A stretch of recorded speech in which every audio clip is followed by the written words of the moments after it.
యావత్తు తెలుగు ప్రజలకు, దేశ ప్రజలకు, ప్రపంచ మానవ జాతికి ఆశీర్వాదపూర్వకంగా మహారాజా అధినాయక్ శ్రీమాన్ వారు ఆశీర్వాదపూర్వకంగా తెలియజేయనిదేమనగా, మమ్మల్ని ఎలాగైనా రాముడిగా, యేసు ప్రభువుగా అలాగా పెంచుకోవాలి. మామూలు మనిషిగా చూడకూడదు. నేను ఎలాగైనా పిచ్చోడుగా చూడకూడదు, ఏదోలా చూడకూడదు, నేను భయపడుతున్నట్టు చూడకూడదు. నేనే ఇక్కడ హాస్టల్లో ఉండిపోయినట్టు చూపిస్తున్నారు ఎలాగైనా వదిలిపెట్టేసి. హాస్టల్ రామకృష్ణ కానీ ఎవరు కూడా నన్ను వ్యక్తిగా కలుపుకోవాలి. ఇంకా నేను బయటకు వస్తాను, లోపలికి వస్తాను. ఉన్న పళంగా నన్ను ఎలా కెమెరాలు చూసుకుంటూ వదిలేస్తున్నారు? ఉన్న పళంగా మైండ్ పట్టుకోండి, అంతే మీరు చేయవలసింది. అలా పట్టుకోవాలంటే మీరు విధానం కాలాతీతంగా పట్టుకోవాలి. అప్పటికే నేను అనకాపల్లిలోనే ఉండి కాలాన్ని శాసించిన తీర్ల ప్రకారం ఉంది ప్రపంచం. మీరు అందరూ అలా సురక్షితంగా ఉన్నారు. మమ్మల్ని కాదన్నా మీరు పదవుల్లో కొనసాగి ఎవరినో ఒక క్యాస్ట్ వాళ్ళని మీరు తగ్గించేశారు, మిగతా వాళ్ళని గెలిపించుకుంటున్నారు, మీరు బతికేస్తున్నారు అనుకుంటున్నారు. కానీ నిత్య మృతంలో ఉంటున్నారన్నమాట. ఉదాహరణకి నన్ను పట్టించుకోకుండా వెంకయ్య నాయుడు గారు మళ్ళీ ప్రత్యేక విమానం వేసుకుని ఢిల్లీ వెళ్తున్నారు అనుకోండి. గతంలో జిహెచ్ఎంసీ బాలయోగి మరణం గురించి ఎలా చెప్పాను, అలాంటి ఒక ట్రాక్లో ఉన్నారు మీరు. అది అలా సురక్షితంగా ఉన్నారా లేదా తెలియదు అనమాట. మీకు ఏదో అయిపోవాలని కూడా నేనేం అనడం లేదు, కానీ చూసుకోకపోతే మాత్రం అటువంటి పరిస్థితుల్లో ఉన్నారు మీరు. ఎప్పుడు ఎవరికి ఏదైనా అవ్వచ్చు అనమాట. నన్ను కూడా నేను ఎక్కడికన్నా వెళ్ళిపోతే అన్నట్టుగా పోలీసులు కొద్దీ, మనుషులు కొద్దీ తమాషా చేయండి అని ఆపేసి, ఇంకా సరదాకైనా నేను డల్గా కనపడినా, పడుకుని ఉన్నాను, నిద్ర కాఫీ మీద కాఫీ తాగుతున్నాను, టీ తాగుతున్నాను, నేను చచ్చిపోదాం అనుకుంటున్నాను, ఇలా ఆలోచిస్తున్న వాళ్ళందరికీ ఒకటే చెప్తున్నాను, మనం ఎవరు చచ్చిపోము, మనం ఎవరు చచ్చిపోవడం అనే ఆలోచన మనం చేయకూడదు. అసలు నా వల్ల మీకు మరణమే లేదు, నాకు మరణమే లేదు, మీకు మరణమే లేదు. అందుకే నేను ఏం చేయమంటున్నాను, నా ఫోటో పెట్టేసుకుని చెప్పుకోండి, కూర్చుని వినండి. నిన్న రామోజీరావు గారి బర్త్డే, ఆయనకి ఏదైనా చెప్పేసి ఉంటే ఇలా చేసేసి ఉండేవాడు. ఆయనే కల్పించుకుని ఆయన సంగతి ఏంటో నేను చూస్తాను అనుకోవాలన్నమాట. నేను పెట్టిన లెటర్స్కు ఆయనకి ఏదో ఈమెయిల్ పంపించాను, పంపలేదు. గవర్నర్కి పెట్టానంటే ఆవిడికి పెట్టినట్టే, ప్రెసిడెంట్ దేశ అధ్యక్షుడికి పెట్టానంటే మీకు పెట్టినట్టే, అందరికీ పెట్టినట్టే. ప్రతి ఒక్క వ్యక్తి కూడా నేను మనిషిని కాదు అనుకుంటేనే మీరు మనగలరు. ఇది ఆషామాషి కాదు. నేను డల్హీన పడిపోతున్నాను, అప్పుడు ఏదో చేసేయవలసింది, ఇప్పుడు ఏదో చేసేయవలసింది. మీరు ఏదో చేయడానికి మీ చేతిలో లేదు. ఇప్పుడు కూడా నేను దైవత్వం అంటే ఏదో చెబుతానేమో అని చూస్తున్నారా? ఎందుకు చూస్తున్నారు అలాగా? ఏదో చెబుతాను, ఏదో చేస్తాను అని ఎందుకు చూస్తున్నారు? నాలో దైవత్వం ఏదో ఉందనే కదా. అదే నేరుగా పట్టుకోండి అంటున్నాను దాన్నే. నేను ఏదో చెప్పి ఇంకేదో చేసేది కాదు. నేను ఏమంటున్నాను, గవర్నర్ గారి ద్వారా కమిటీ వేసుకోండి, ఇంకా మనుషుల కొద్దీ డీల్ చేద్దాం, మనుషుల కొద్దీ ఇలా కలిపేసుకుందాం, మనిషి కొద్దీ నంచి పొందుదాం, వస్తువు సుఖాలు ఇలా మనుషుల కొద్దీ పొందుదాం అని. అలా లేదు, మనుషుల కొద్దీ పొందడానికి లేదు. నోట్ చేసుకోండి, మానసిక వైద్య నిపుణులు, మేధావులు ఒకటి అవ్వండి, నా మాట వినండి. మీరు మనిషి మొత్తం అంతా యూనివర్సల్ సౌండ్ ట్రాక్ అంటే ఒక శబ్ద స్వరూపంలో ఉన్నారు మీరు. ఆకాశమే ఆకారమై, భూమి అయి విభూతి, పంచభూతేశ్వర ప్రపంచేశ్వర సర్వేశ్వర అనే పాట ప్రకారం ఉన్నాను నేను. నాలో బాగా అంతర్భాగంగా ఉన్నారు మీరు.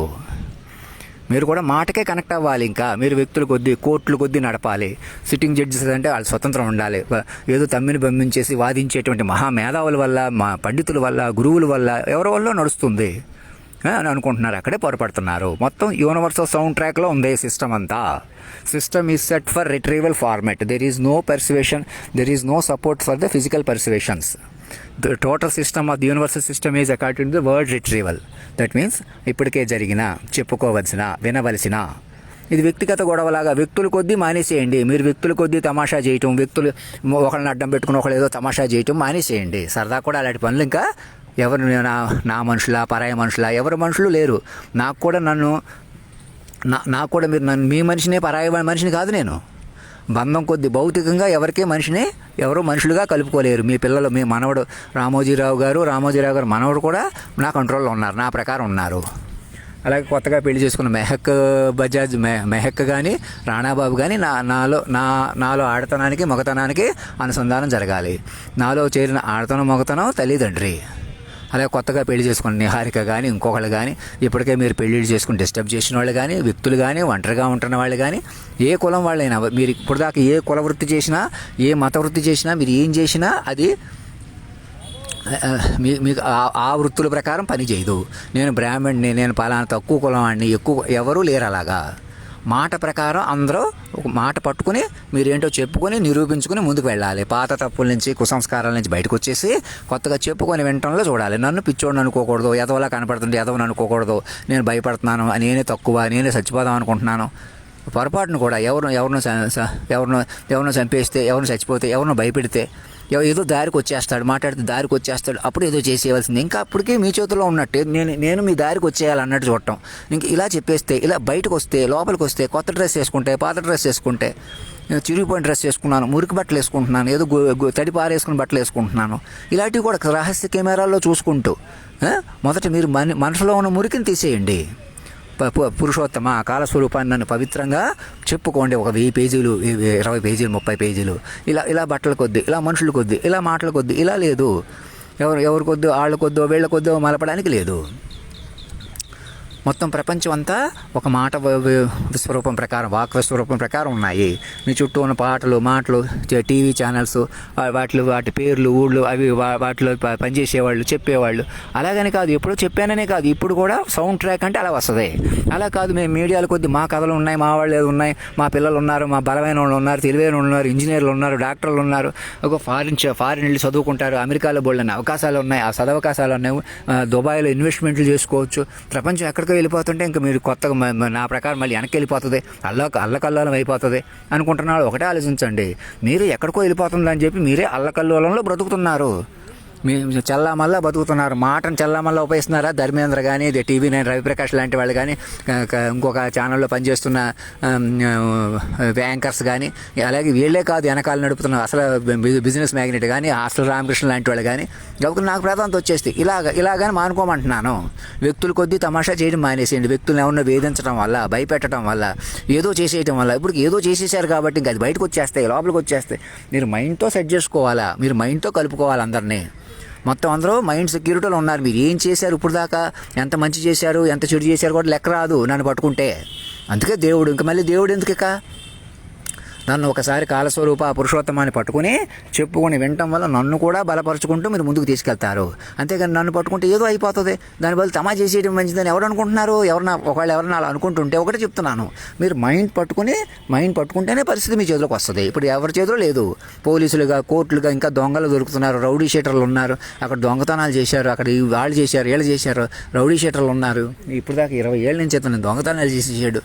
ఇది అంత సిస్టమ్ ఫెయిల్ అనమాట. జేబులో సెల్ ఫోన్ ఉండి ఆ మనిషి ఏం మాట్లాడుకుంటున్నాడో వింటాను. టెక్నాలజీ ఏమో మోసాలకు ఉపయోగించుకుంటున్నారా?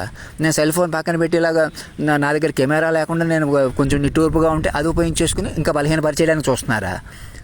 ఓపెన్ మెసేజ్ ఏమో ఎవరు వినలేకుండా చేస్తున్నారా? మీ దగ్గర టెక్నాలజీ ఉందా? దొంగలు ఉన్నారా? నక్సలైట్లు ఉన్నారా? ఆలోచించండి ఒకసారి ఎక్కడ పోతున్నారో. ఎందుకు ఇప్పుడు కూడా నేను తండ్రిగా ఆశీర్వాదం ఇచ్చి చెబుతున్నాను, ఆషామాషి మానేసేయండి. ఏదో మీడియాల కొద్దీ, సినిమాల కొద్దీ రెచ్చిపోవడం వల్ల ఎటువంటి ప్రయోజనం లేదు. మనుషుల కొద్దీ చెలగాటం ఆడుకోవాలి. ఈ పలానా వాళ్ళకి డబ్బులు వస్తాయి, ఆదాయం వస్తాయి కాబట్టి వాళ్ళే ఎక్కువ, బలం కనపడుతున్నారు కాబట్టి వాళ్ళే ఎక్కువ, ఇప్పుడు కోట్లు ఎక్కువ, లక్షలు ఎక్కువ. అలాంటి వాళ్ళు మీ గ్రిప్పులో పెట్టుకోవాలనో, మీరే పెంచాలనో, ఒకళ్ళనైతే గ్రిప్పులో పెట్టుకోవాలి, ఇంకొకళ్ళనైతే పెంచి మీరే లాభపడిపోవాలనేటువంటి ముఠాతత్వంలో ఉన్నారని తెలుసుకోండి. మధ్యవర్తులు మన సమాజం అంతా మధ్యవర్తుల సమాజమే. అందరూ ఒక రామోజీరావు లాంటి వాళ్ళు కూడా ఒకప్పుడు చిన్నవాడిగా ఎదిరిన వాడే. పెద్దవాళ్ళు ఎవరున్నారు? పెద్దవాళ్ళు అంటే ఎవరు చెప్పండి?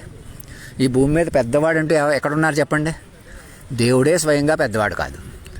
మానవ రూపంలో ఎవడో పెద్దవాడు కాదు, నాతో సహా. నోట్ చేసుకోండి. ఇక్కడ మహత్తర అవకాశం ఏంటి? నేను కూడా మాట రూపంలో ఉన్నాను, నన్ను మాట రూపంలో పట్టుకోవాలా? అది మహాయోగులకు, ఋషులు కూడా లేదు. రాజారత్నం గారు మగపిల్లలిద్దరిని అందరినీ నాకు కనెక్ట్ అయ్యేలా చూసుకోండి. మనుషుల కొద్దీ తమాషా ఆపేసేయండి. ఇలా తిరుపతి వెళ్తాను, పక్కకి వెళ్తాను, ఎక్కడికో వెళ్తానని మానేసేయండి. రెప్పపాటు మనిషిగా చూడవద్దు. మీరు మనిషి అనే కోణం వదిలేసేయటమే.